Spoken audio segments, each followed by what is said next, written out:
5 years ago, there were a few clients who were interested in diversity, and they wanted to hear your story.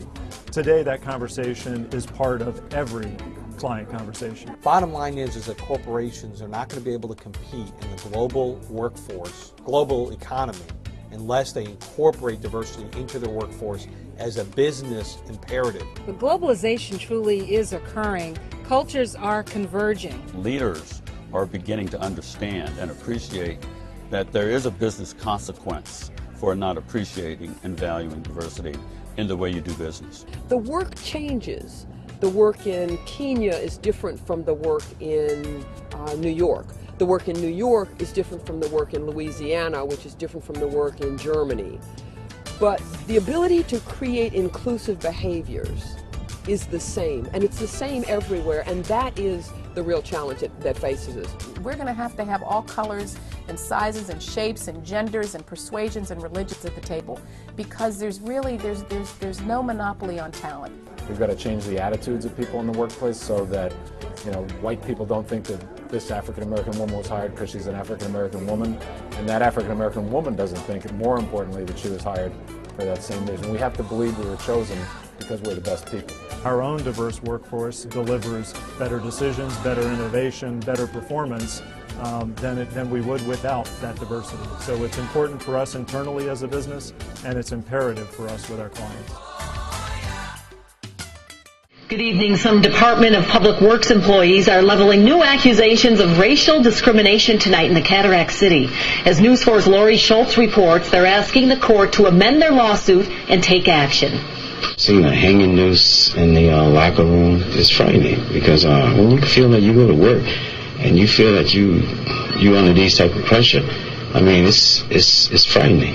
This lawsuit was taken as a joke, and the individual who wrote that sign showed it. Your lawsuit is a joke. Well, the sign wasn't a joke to me, and I'm quite sure the sign wasn't a joke to the vast majority of the city of Niagara Falls. The suit points to a strong lack of minority workers in various city departments, despite census figures showing that African Americans make up 40% of the city's population.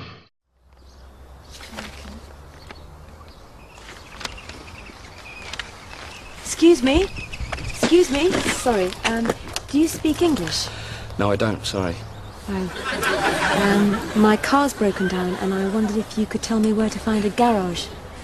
Well, that's wasted on me. I don't understand what you're saying. You don't speak any English at all? Not a word, no. It's one of those things, really. I wish I paid more attention in school, but, excuse me. Sorry. Do you speak any English?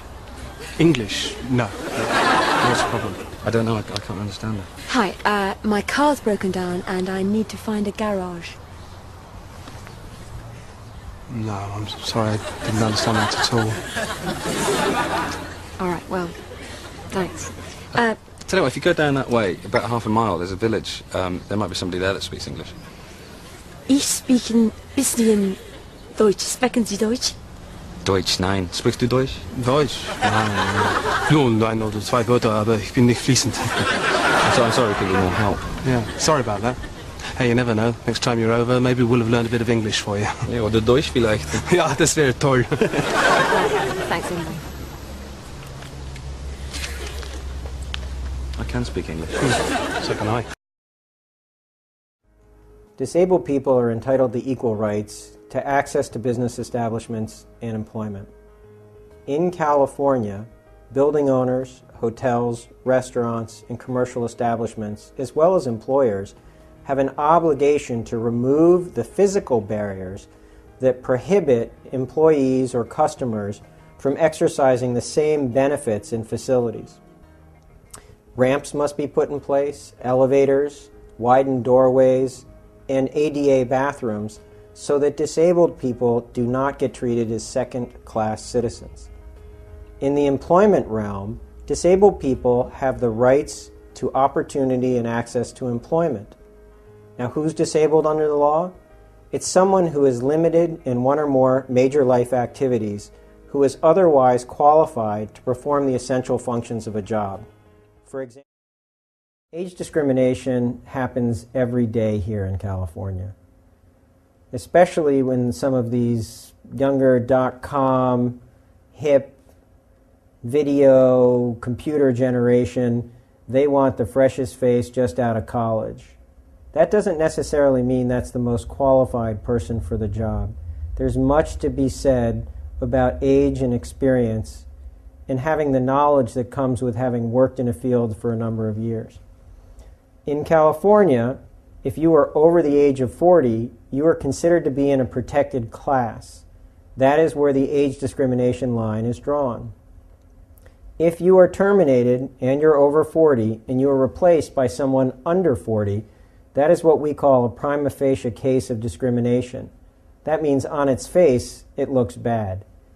The employer then must demonstrate that there is some legitimate, good faith business reason other than age that prompted them to undertake that action.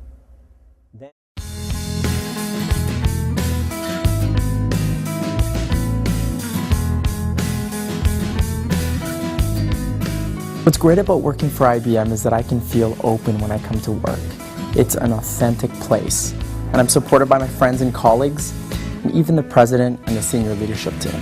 I can reach my full potential here.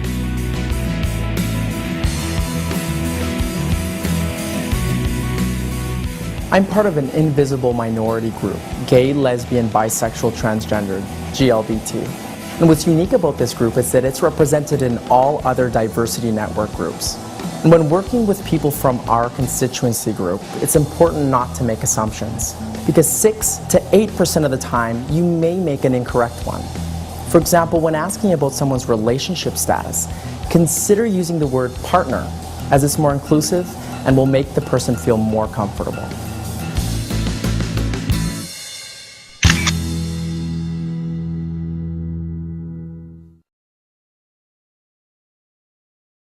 And I got to tell you, I always thought it was a fascinating piece of art, but I didn't realize that it was actually a church with a steeple going down into hell. And so for other people, they were bringing up the notion that this is, if not controversial, they actually consider it a bit blasphemous for Christians. And it was one of the reasons why the park board decided to remove it. When we think about religion in the workplace, there's lots of times where someone will say, what's the big deal? Well, it might not be a big deal to you, but if it's someone else because they're Christian, or someone because they're Buddhist, or they're Muslim, or Hindu, or of other faiths, then they might be saying, I understand that this is very important to me. What we need to do when we think about religion in the workplace is realize that there's some things that are going to be very important to people. Make sure you're not doing or saying anything that's going to be blasphemous or is going to be insensitive to the other people. By the way, there's something interesting about this. As much as it's coming down, it was actually supposed to be a temporary piece of art that was here. So the park board is really just deciding not to make it permanent, and I think that was kind of lost in the whole equation. When you think about your workplace, and you think about the things that are important to other people, give thought, how important is it for them, and how important is it for other people if you either don't do something or you do something in favor of a person that would help out their religion. 2007, is it the gender that causes this gap, really, or is it somehow the position? Well, you know, no one really knows the answer to that question. I think there's a lot of factors. I think there's a lot of stereotypes still prevalent out there about women and men. I think there's societal and cultural pressures on women to behave in certain ways, and they're brought up not to be pushy or whatever, and I think that still persists a little bit even in this day and time. And I think companies really don't understand oftentimes why they're paying certain people the way they do. Right. And so there are a lot of factors that contribute to that. But also, Alan, I don't know if you would agree or not, the Supreme Court recently, major setback perceived to be against women in this case. I think it's a very unfortunate decision. It limits women to 300 days of their pay, essentially, in being able to go back. And I think the interesting part about that is what the Supreme Court is in essence saying is that companies, if you don't pay men or women the same as men, you pay them less.